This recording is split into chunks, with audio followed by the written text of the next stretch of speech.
जय सिया राम सभी को। रामचरितमानस उत्तरकांड दोहा संख्या 18। अंगद बचन बिनीत सुनि रघुपति करुणा सीम, प्रभु उठाई उर लायो सजल नयन राजीव।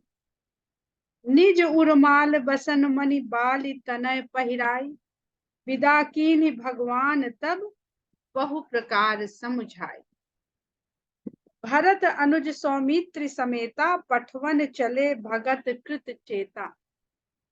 अंगद हृदय प्रेम नहीं थोरा, फिर चितव राम की ओरा। अंगद जब जाने को तैयार नहीं भगवान राम को छोड़ करके और उनको सारे कारण बताते हैं, तब भगवान राम उनको स्वयं अपने हाथों से अपने गले की माला, अपना अंग वस्त्र और आभूषण इत्यादि उनको पहनाते हैं और बहुत प्रकार से समझाते बुझाते हैं उनको अयोध्या से लौट जाने के लिए। तब शत्रुघ्न और लक्ष्मण दोनों लोग मिल करके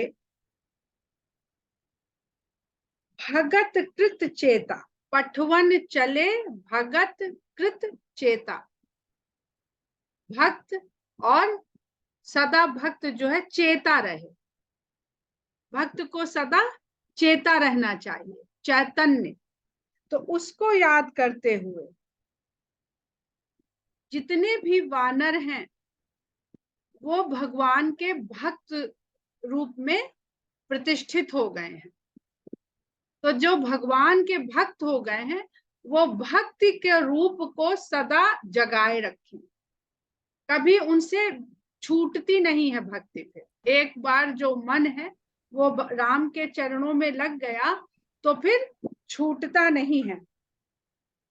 तो इस प्रकार उन लोगों को वहां से विदा करने के लिए लक्ष्मण और शत्रुघ्न गए कि अब ये कहीं भी रहें इस संसार में, ये अपने भक्ति भाव को, अपने भक्त रूप को कभी भी विस्मृत नहीं करेंगे। ये संसार में जो भी करेंगे यही सोच के करेंगे कि हम भगवान के भक्त हैं और भगवान ने हमें जो कार्य करने के लिए बढ़ाया है, आगे भेजा है, जो जिम्मेदारी हमें दी है, वो भगवान की चरण सेवा मानकर ही करेंगे। जरूरी नहीं है कि भगवान की चरण सेवा के लिए हम भगवान के चरणों में बैठे रहें। भगवान की चरण सेवा, पूरा संसार भगवान का है। भगवान, हमने बोला था कि बताया था कि वामन रूप में 2 पग में उन्होंने तीनों लोक नाप लिए थे। तो वो जब जो सब उनके चरण के नीचे आ गया तो हम जो भी कार्य यहाँ पर करेंगे वो सब भगवान की चरण सेवा है। तो ये चैतन्यता बनी रहे, ये जागृति बनी रहेगी, ऐसा विश्वास करके, ऐसा विचार करके लक्ष्मण जी और शत्रुघ्न जी उनको भेजने जाते हैं कि अब लक्ष्मण जी की इनका लक्ष्य जो है सदा राम में रमण करना ही रहेगा, और शत्रुघ्न कि इनको यहां से चले जाने के बाद भी अयोध्या में तो कोई विकार अहंकार का समावेश ही नहीं है, लेकिन यहां से बाहर जाने के बाद भी इनके जो विकार हैं वो सभी हनन होते रहेंगे राम की चरण भक्ति के कारण, राम की चरण प्रीति के कारण। तो लक्ष्मण और शत्रुघ्न जी उनको, तो जब हम इस संसार में लौटे भगवान के तीर्थ स्थान इत्यादि से, तो अपने साथ वहां से भगवान से प्रार्थना करें कि हमारे साथ लक्ष्मण और शत्रुघ्न सदा बने रहें। लक्ष्मण जी जो हमें याद दिलाते रहे कि हमारा लक्ष्य केवल आपके चरणों का अनुगमन ही है, आप में रमे रहना ही हमारा जीवन का लक्ष्य है। और शत्रुघ्न इस जीवन के लक्ष्य को प्राप्त करने के लिए जो भी विघ्न बाधाएं रूपी शत्रु हमारे सामने आए, उनका आपकी कृपा से, आपके अनुज के द्वारा उनका हनन होता रहे। और इस प्रक्रम में अंगद जी के हृदय में प्रेम थोड़ा नहीं है, जा रहे हैं वापस लेकिन प्रेम हृदय में भरा हुआ है और बार बार पलट के राम की ओर देखने लगते हैं।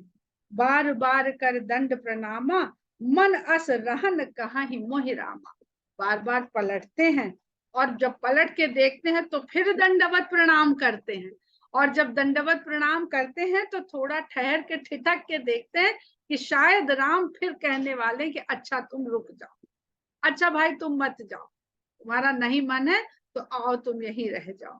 ऐसा बाल मन होना चाहिए भक्त का कि जाए कहीं भी पर मन वहीं लगा रहे। राम बिलोकनि बोलनी चलनी, सुमिर सुमिर सोचत हंस मिली। और छोड़ के राम को जाना पड़ रहा है तो राम का देखना, राम का बोलना, राम का सबसे परस्पर मिलना, हंस करके मिलना। राम जिससे भी मिलते हैं हंस के मिलते हैं। तो वो याद करके अंगद जी को सोच हुआ जा रहा है कि अब ये सब हमें देखने को नहीं मिलेगा। प्रभु रुख देख विनय बहु भाखी, चले हृदय पद पंकज राखी। लेकिन जब देख रहे हैं कि भगवान का रुख क्या देख रहे हैं, कह नहीं रहे अच्छा तुम आ जाओ, यानी वो चाहते हैं कि अब तुम लौट जाओ अपने घर, अपने नगर, अपने देश, अपने धाम जाओ।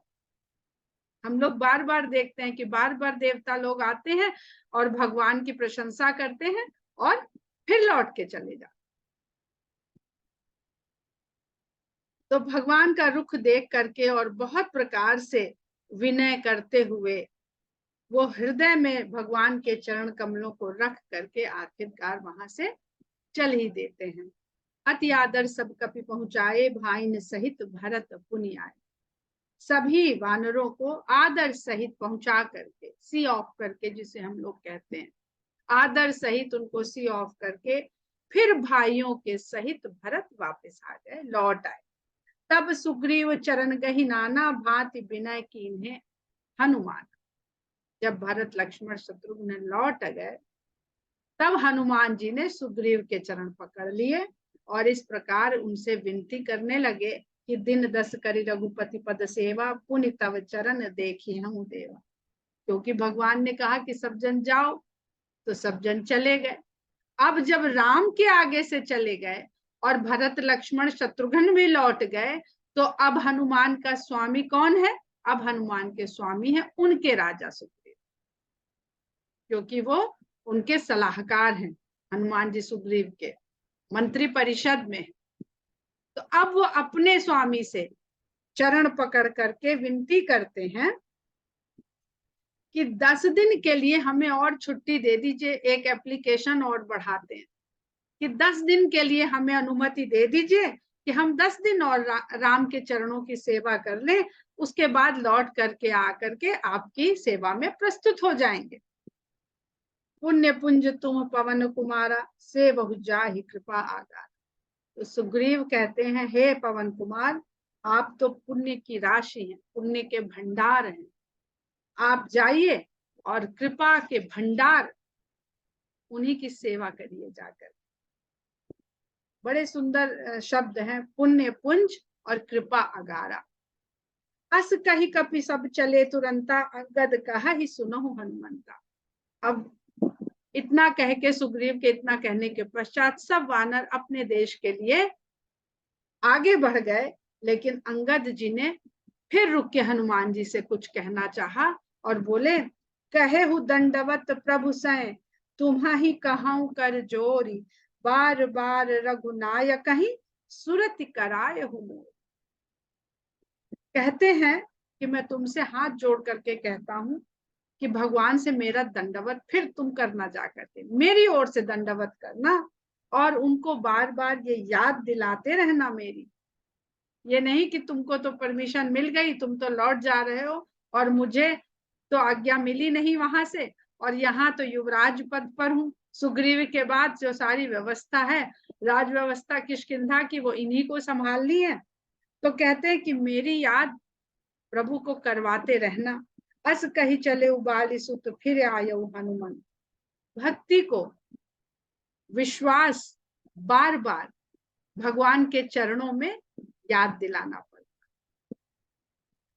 विश्वास को जरूरत होती है, भक्त को जरूरत नहीं होती। विश्वास दिखता है तो विश्वास भक्ति की शरण में जाता है, और भक्ति से ये अनुनय करता है कि भगवान को मेरी याद दिलाते रहें, क्योंकि भक्ति तो प्रभु की स्वयं ही है। हम लोग उत्तरकांड में ही पढ़ लेंगे कि जो भगवान की जो आदि शक्तियां हैं, उसमें जो शक्तियां संसार में विस्तार पाती हैं, उसमें किस प्रकार से भगवान माया और भक्ति के साथ कैसा व्यवहार रखते हैं, कैसी चाहना रखते हैं। तो कहते हैं, अस कही चले उबाली सुत, फिर आयु हनुमंत, तासु प्रीति प्रभु सन कही, मगन भये भगवंत। इतना कह करके अंगद जी तो चले गए और हनुमान जी लौट आए राम के पास, और आते ही उन्होंने अंगद की यह प्रीति भगवान को कह सुनाई, जिसको सुनकर के भगवान भी मगन हो गए। कुलिस ही चाहि कठोर अति कोमल, कुसुम ही चाहि चित्त खगेश, राम कर समुझ परई कहु का। काकभूषुंडी जी कहते हैं गरुड़ जी से कि हे खगेश, भगवान राम का जो चित्त है, जो स्वभाव है, वो वज्र की तरह कठोर भी है और पुष्प की तरह कोमल भी है। उनके इस चित्त को बहुत कम ही लोग समझ पाते हैं। वो अपने चाहने वालों को अपने से दूर भेज रहे हैं, पर दूर भेजना एक कठोरता का काम होता है। कहते हैं ना, बच्चे दूर पढ़ने भेजे जाते हैं तो सब माँ बाप बताते हैं कि भाई हमारे फलाने कहा कि अरे आप तो बड़े कठोर हृदय के निकले, अपने इतने छोटे बच्चे को कैसे दूर भेज दिया। तो क्या वो माता पिता का हृदय कठोर होता है? वो कुछ अपने संतान के भले के लिए, उसके भविष्य के लिए ऐसा निर्णय लेता है। तो जैसे माता पिता का स्वभाव एक ही समय में कठोर भी होता है और कोमल भी होता है, वैसे ही भगवान को हम लोग अपना तुम ही हो माता पिता तुम ही हो, तुम्हें माता च पिता तुम्हें, तो उनका भी स्वभाव माता की तरह कोमल और पिता की तरह कठोर दिखाई देता है, मालूम पड़ता है। पुण्य कृपाल लियो बोल निषादा, दीन्हे भूषण बसन प्रसादा, जाहु भवन मम सुमिरन करेहु, मन क्रम वचन धर्म अनुसरे। इसके बाद जब वानर लोगों को विदा कर दिया, विभीषण को विदा कर दिया, तब कृपालु भगवान राम ने निषाद राज को बुलाया और उनको वस्त्र आभूषण प्रसाद के रूप में दिया, और दे करके कहते हैं कि जाहु भवन मम सुमिरन करेहु, अपने भवन को जाइए और वहां पर मेरा स्मरण करते रहिएगा, और मन कर्म वचन से धर्म का अनुसरण करिएगा। मन कर्म वचन से, मन का कर्म वचन से धर्म का अनुसरण करिएगा और मेरा स्मरण करिएगा। जिस प्रकार मैंने ये धर्म का निर्वहन करके दिखाया है, मन वचन और कर्म तीनों से, उसको याद करके अपने धर्म का आप पालन कीजिएगा। तुम मम सखा भरत सम भ्राता, सदा रहु पुर आवत जाता। तुम मेरे लिए भरत के समान भाई ही हो। हे मित्र, तुम मेरे लिए भरत के समान ही हो, और आते जाते बने रहना, अयोध्या नगरी में आते जाते बने रहना। बचन सुनत उपजा सुख भारी, परे उचरण भरी लोचन बारी। इतना वचन सुनते ही निषाद राज के मन में महान सुख उत्पन्न हुआ और उनके नेत्रों में जल भर आया, और वो भगवान राम के चरणों में गिर पड़े। क्यों? क्योंकि किष्किंधा तो बहुत दूर है। अगर उनसे कह देंगे कि भाई आते जाते रहना, तो वो अपना काम काज देखेंगे कि रोज आने जाने की व्यवस्था करेंगे। पर निषाद राज श्रृंगबेरपुर अयोध्या से इतनी अधिक दूरी पर नहीं है, तो कहते हैं आते जाते बने रहना। और ये उनका प्रेम देख करके कि हमको आने के लिए, दोबारा आने के लिए भी भगवान कह रहे हैं, तो वो भाव विभोर हो जाते हैं। चरण नलिन उर धरि गृह आवा, प्रभु सुभाव पर जननी सुनावा। उनके चरण कमलों को अपने हृदय में धारण करके वो घर आ जाते हैं और भगवान के स्वभाव को अपने परिवार वाले लोगों से बताते हैं। भाई जब आए थे तब तो वनवासी थे, कोई पूछनहारा नहीं था। तब निषाद राज ने उनकी किस प्रकार से सहायता करी थी, उनके रहने की, खाने की, पीने की, सोने की और गंगा पार उतरने की। पर अब तो वो बड़े आदमी हो गए, तो भी उनके व्यवहार में, स्वभाव में, प्रेम में कोई परिवर्तन नहीं। ये सब मनुष्य के लिए बड़े आश्चर्यजनक बातें होती हैं। तो इसी का वर्णन वो अपने परिवार वालों से बड़े चाव से, बड़े प्रेम से करता है। रघुपति चरित देखि पुरवासी, पुनि पुनि कहा ही धन्य सुख राशि। रामचंद्र जी के इस चरित्र को जब देखते हैं, सुनते हैं अयोध्या के नगर वासी, वो अपने को बहुत धन्य मानते हैं कि सुख की राशि श्री रामचंद्र जी उनकी अयोध्या नगरी में आ गए हैं और अब सबको धन्य कर रहे हैं। राम राज, बहुत सुंदर चौपाइयां, यहाँ से राम राज्य का पूरा वर्णन है। राम राज बैठे त्रैलोका, हर्षित भय गए सब शोका। इस प्रकार राम राज सिंहासन में बैठ गए, तीनों लोकों के राजा होकर के बैठ गए और सभी लोग हर्ष से भर गए और सभी तरह के शोक वहां से विलुप्त हो गए। बयर न कर काहू सन कोई, राम प्रताप विषमता कोई। राम का प्रताप ऐसा है, यथा राजा तथा प्रजा। हम लोग कहते हैं ना, जैसा ग्लेशियर होता है नीचे आने वाली नदी का जल, वैसा ही होता है। तो जैसा राजा का आचरण, जैसा राजा का धर्म पालन, जैसा स्वभाव, वैसा ही सब। तो राम के प्रताप से सभी तरह की विषमता उस समय धरती से खो गई, विलुप्त हो गई, और किसी के भी मन में किसी के लिए कोई बैर नहीं रह गया, शत्रु भाव समाप्त हो गया। वर्णाश्रम निज निज धर्म, निरत वेद पथ लोग, चलहि सदा पावहि सुखहि, नहीं भय शोक।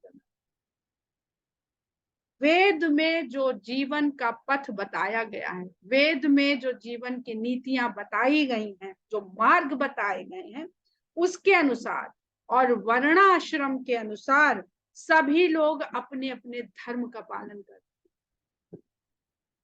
धर्म क्या होता है? धर्म की एक सीधी सीधी परिभाषा है कि जो कर्म है वही धर्म है। जो कर्म किए जाने योग्य है वो उसे करना धर्म है, जो कर्म किए जाने योग्य नहीं है वो हमारा धर्म नहीं है। और हर व्यक्ति का अपना धर्म निर्धारित है इस संसार में। तभी तुलसीदास जी लिख रहे हैं कि वर्णाश्रम निज निज धर्म। वर्णाश्रम के अनुसार अपने अपने धर्म का वेद सम्मति से सब लोग पालन करते हैं। क्षत्रिय, ब्राह्मण, क्षत्रिय, वैश्य और शूद्र, इनके साथ साथ जड़ चेतन तक के भी धर्म निर्धारित है। वृक्ष का धर्म, नदी का धर्म, पर्वत का धर्म, वायु का धर्म, सबके धर्म है, सब उसका पालन करते हैं। और चल ही सदा पावहि सुखहि, उन पर उन्हीं आचरण पर चलते हैं। इस कारण सब सदा सुख पाते हैं और किसी को न कोई भय है, न शोक है, न रोग है। दैहिक दैविक भौतिक तापा, राम राज नहीं काहू ही व्यापा। देह से होने वाले ताप, कष्ट, दुख, जो बीमारियां, रोग हो जाते हैं, तरह तरह के रोग। दैविक, दैवी आपदाएं, भूकंप, आंधी, पानी, सुनामी, बवंडर, तरह तरह के। आजकल तो न्यूज के कारण हम लोग पूरी दुनिया में किस तरह के दैविक ताप होते हैं सबको देखते हैं, नए नए नाम रोज सुनने को मिल जाते हैं। टॉर्नेडो। तो ये जितने भी दैवीय ताप है और भौतिक ताप, जो भौतिकता के कारण मनुष्य को प्राप्त होते हैं, हर भौतिक सुख अपने साथ एक भौतिक दुख लेकर के आता है। तो वो किसी को व्याप्त ही नहीं है राम राज्य में। क्यों? क्योंकि सब अपने अपने धर्म का पालन कर रहे हैं। सब नर करहि परस्पर प्रीति, चल ही स्वधर्म निरत श्रुति नीति। सभी मनुष्य आपस में प्रेम से रहते हैं और चल ही स्वधर्म निरत श्रुति नीति। वेद में बताई गई जो नीति है उसके अनुसार उसमें लगे रहते हैं और अपने धर्म का पालन करते हैं। क्षत्रिय का धर्म यदि है कि वह सबकी रक्षा करेगा तो वह इसी कर्म में लग करके अपने धर्म का पालन करते हैं। ब्राह्मण का अगर कर्म वेद के द्वारा ये निर्धारित है कि वह ब्रह्म को जानने के लिए अपना जीवन शिक्षा और ज्ञान के द्वारा करेगा और फिर यही ज्ञान अगली पीढ़ी को और पूरे समाज को प्रदान करेगा, तो वो अपने इस कर्म में लग करके अपने धर्म का पालन करते हैं। वैश्य का अगर कर्म ये है कि वो व्यापार आदि के द्वारा, खेती आदि के द्वारा जो भी संसाधन, संपदा राज्य में उत्पन्न होती है, उनको व्यापार रूप में एक स्थान से दूसरे स्थान, एक मनुष्य से दूसरे मनुष्य तक पहुंचाने में अपने आप को लगाएगा और उससे होने वाली आय पर निर्धारित कर प्रदान करके राजकोष को मजबूत करेगा और अपने आवश्यकता से अधिक जो भी धन वो कमाएगा उसका संचय नहीं करेगा। दान के द्वारा, अनेक प्रकार के पुण्य स्थानों के निर्माण के द्वारा वो उस धन को उसमें खर्च करेगा। ये वैश्य का धर्म है। ब्राह्मण अगर भोजन का संचय करता है तो अपने धर्म से च्युत होता है। क्षत्रिय अगर अपनी प्रभुता, अपनी सत्ता को बढ़ाने के लिए हथियार उठाता है तो वह अपने धर्म से च्युत होता है। वैश्य अगर अपनी आवश्यकता से अधिक धन का संचय करता है तो अपने धर्म से च्युत होता है। इसी कारण संसार में आज दुख है, असमानता है, क्योंकि सभी, वैश्य को तो जाने दीजिए, कोई पावर का दुरुपयोग कर रहा है, कोई धन का संचय कर रहा है। संचय तो इतना बढ़ गया है मनुष्य के अंदर कि क्या पाए वो क्या संचय कर ले, जैसे पता नहीं अगली पीढ़ियां वो नाकारी ही पैदा करने वाला है, वो कुछ अपने लिए उपजा नहीं पाएंगी तो सब संचय करके रखते। ये संचय करना ये सीधे सीधे बताता है कि आपको अपने जीन्स पर कोई भरोसा नहीं। आपको पता है कि आपकी संतति नाकारी, इसलिए आप संचय, और किस चीज का संचय करते हैं? केवल और केवल भौतिकता का। ज्ञान का संचय करिए, ज्ञान खूब संचय करिए और फिर बांटिए। उसके लिए तो कहा ही गया है कि वो तो बांटने से बढ़ता है, तो उसको बढ़ाइए। पर हम सब अपने धर्म से च्युत हो चुके हैं और वैसे ही शूद्र का सेवा उसका धर्म है। और बार बार रामायण में सबसे ऊपर सेवा धर्म को बताया जाता है। वर्णाश्रम पे जो मेरा आर्टिकल है वो किसी दिन पढ़ के सुना देंगे मंगलवार को, तो आप लोगों को जो वर्ण व्यवस्था थी, जो वर्णाश्रम के आधार पर धर्म निर्धारित थे, उसके बारे में और कॉन्सेप्ट क्लियर होगा। तो कहते हैं कि सब नर करहि परस्पर प्रीति, चलहि स्वधर्म निरत श्रुति नीति, चारु चरण धर्म जगमाही, पूरी रहा सपने अघनाही। धर्म अपने चारों चरण के द्वारा संसार में समाया हुआ है, व्याप्त हो गया है, और सपने में भी कोई पाप नहीं किसी के आता है ख्याल में। राम भगति रत नर अरु नारी, सकल परम गति के अधिकारी। देखिए, जहां पर शास्त्रों की हम लोग बात करते हैं ना, रोज बात आ जाती कि स्त्री मोक्ष के लिए एलिजिबल ही नहीं, पर राम राज्य में क्या लिखते हैं कि राम भगति रत नर अरु नारी, सभी स्त्री और पुरुष राम की भक्ति में रत हैं और सबके सब परम गति, जो इस जीव आत्मा की परम गति है, जिसके बाद कोई गति की आवश्यकता नहीं, सब उसके अधिकारी, कोई भेदभाव नहीं है। जब भी यह बात करी जाती है कि राम राज्य में महिलाओं की स्थिति क्या थी, या राम राज्य में ये कैसा था, वो कैसा था, तो वहां पर हमको ये याद रखना चाहिए कि राम राज्य कहते ही उसे हैं जहां कोई भेदभाव होता नहीं। अगर भेदभाव है तो वो राम राज्य नहीं है। राम राज्य में आरक्षण नहीं है, क्योंकि सबको समानता का स्थान मिला हुआ है। अल्प मृत्यु नहीं कौनी उपीरा, सब सुंदर सब बिरुज शरीरा। किसी की कोई अल्प मृत्यु नहीं होती है, किसी को कोई पीड़ा नहीं होती है, सब ही सुंदर, जब स्वस्थ हैं तो सुंदर हैं, और सभी के शरीर रोगहीन है, रोग मुक्त हैं। नहीं दरिद्र को दुखी न दीना, नहीं को अबुध न लक्षण ही। कोई दरिद्र नहीं है, कोई दुखी नहीं है, कोई दीन नहीं है, और ना ही कोई बुद्धिहीन है।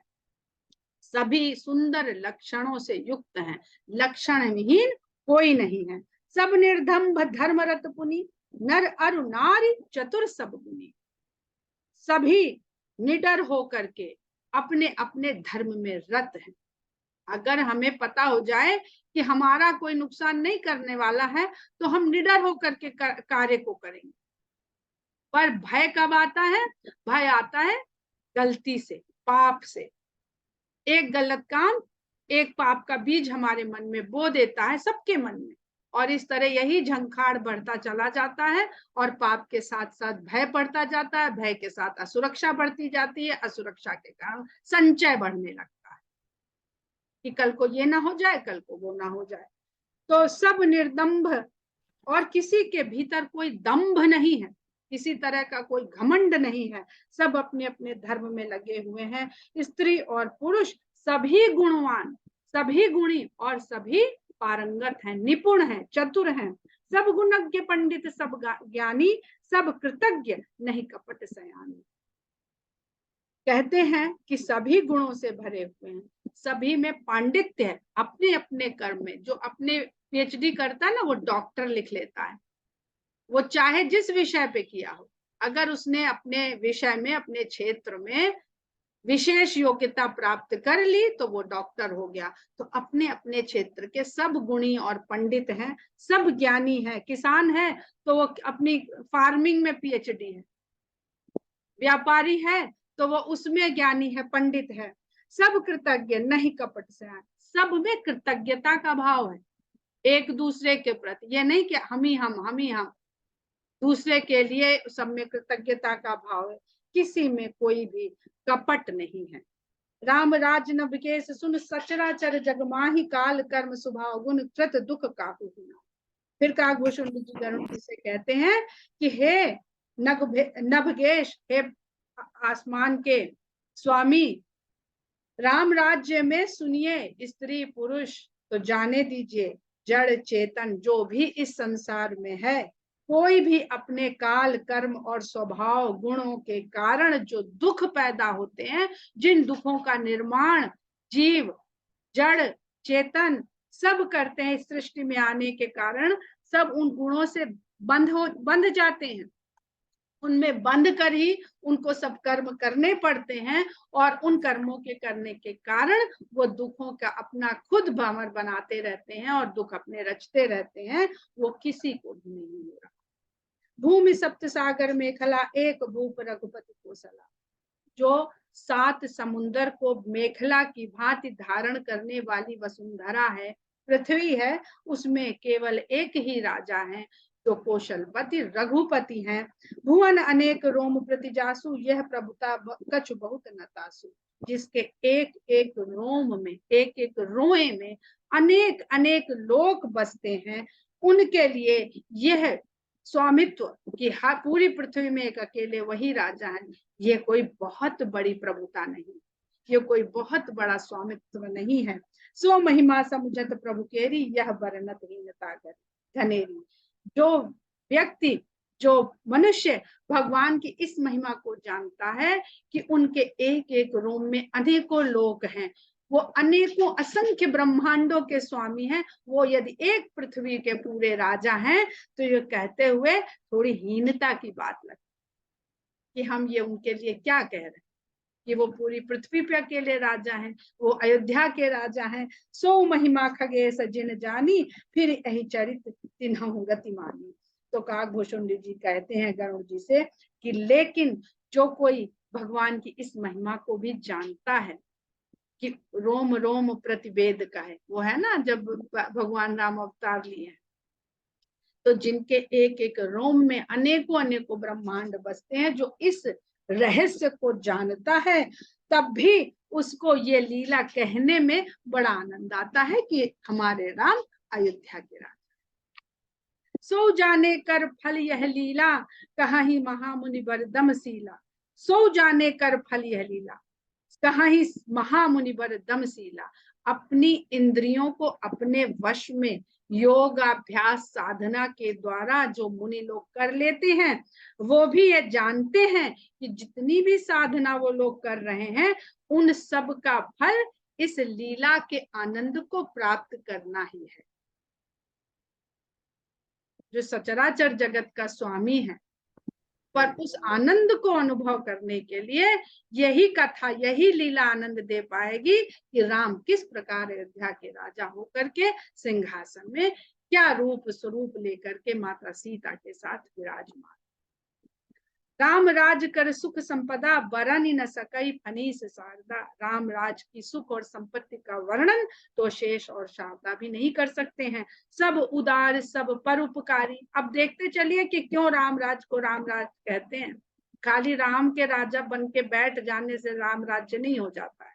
सब उदार, सब परोपकारी, विप्र चरण सेवक नर नारी। सभी हृदय से, स्वभाव से उदार हैं, दयालु हैं और सब सदा उपकार में लगे रहते हैं। एक ही धर्म बताते हैं तुलसीदास जी। धर्म की व्याख्या कहाँ कहाँ तुलसीदास जी ने धर्म की व्याख्या में लिखा है कहीं, ये तीर्थ जाओ, ये मंदिर जाओ, ये व्रत रखो, ये करो, जिसको हम लोग धर्म माने बैठे हैं। एक ही धर्म की परिभाषा देते हैं कि परहित सरिस धर्म नहीं भाई, पर पीड़ा सम नहीं अधम। उसी का यहाँ पर अलग अलग रूपों में वर्णन हो रहा है कि सब उदार, सब परोपकारी, विप्र चरण सेवक नर नारी। विप्र के चरणों की सेवा करना ही सभी स्त्री पुरुष का सेवा धर्म है। विप्र का अर्थ बता चुके हैं। यहाँ कृपया करके तथाकथित ब्राह्मण को न लें, जो विनय और प्रबुद्धता से भरा हुआ हो। ऐसे जीव की सेवा में हर स्त्री पुरुष को लगा रहना चाहिए। निर्दम्भ है, अगर दम्भ आ गया तो वो मनुष्य ही नहीं रह गया। राम राज में सब निर्दम्भ हैं। एक नारी बहुत अच्छी चौपाई है और बहुत सारे प्रश्नों का उत्तर देने के लिए आप लोगों के लिए बहुत इंपॉर्टेंट चौपाई है। जो लोग तरह तरह की बातें बनाते हैं राम राज्य को लेकर के कि एक नारी व्रत रत सब झारी, ते मन बच क्रम पति हितकारी। स्त्री और पुरुष दोनों के धर्म का यहाँ पे वर्णन कि सभी पुरुष एक नारी व्रत को धारण करते, झाड़ के, जब कहते ना अवध में कि झाड़ के एक तरफ से सभी पुरुष एक नारी व्रत में रत हैं, सिर्फ उसी को धारण किए हुए हैं, सिर्फ उसी का पालन करते हैं। ऐसे पतियों की ते मन वच क्रम पति हितकारी। उनके जो पत्नियां हैं वो मन वचन कर्म से अपने पति के सदा हितकारी स्वरूप में स्त्रियां रहती। तो राम राज्य स्त्री के कर्तव्य और धर्म से पहले पुरुष के कर्तव्य और धर्म का वर्णन करता है। पर हमारे तथाकथित आधुनिक समाज को, फेमिनिज्म, नारीवादी सोच को पहले अर्धाली नहीं दिखाई पड़ती है। उनको खाली यही सुनने में आता है कि भाई स्त्री के लिए तो उन्होंने, अरे पुरुष आप पहले धर्म, इस धर्म को, इस व्रत को धारण करो राम के, तब जाके कोई सवाल उठाओ। दंड जतिन कर भेद जह नर्तक नृत्य समाज, जीते हूँ मन ही सुनिए अस रामचंद्र के राज। रामचंद्र जी के राज में सब अपने अपने धर्म का ऐसे पालन कर रहे हैं कि जो नीति बताई गई है वेदों में और आगे चल के चाणक्य नीति की, साम दाम दंड भेद, इसकी आवश्यकता ही नहीं पड़ती, क्योंकि सब अपने अपने धर्म में लगे हुए हैं। तो दंड अगर कहीं दिखता है तो सन्यासी के हाथ में दिखता है। पुलिस के हाथ में डंडा लाठी नहीं, लाठी चार्ज करना पड़ा आज। दंड केवल सन्यासी के हाथ में है और सन्यासी का दंड उसके बताता है कि किस अवस्था में वो सन्यासी है। ये गुप्तकालीन उसमें तक चला है ये परंपरा कि दंड कितना ऊंचा है तो उससे पता चल जाता था कि ये किस प्रकार का सन्यास और किस स्टेज में ये सन्यासी है। हम लोग यहीं पर विराम देते हैं, समय हो गया है। इस दोहे की व्याख्या हम लोग करेंगे। जय सिया राम।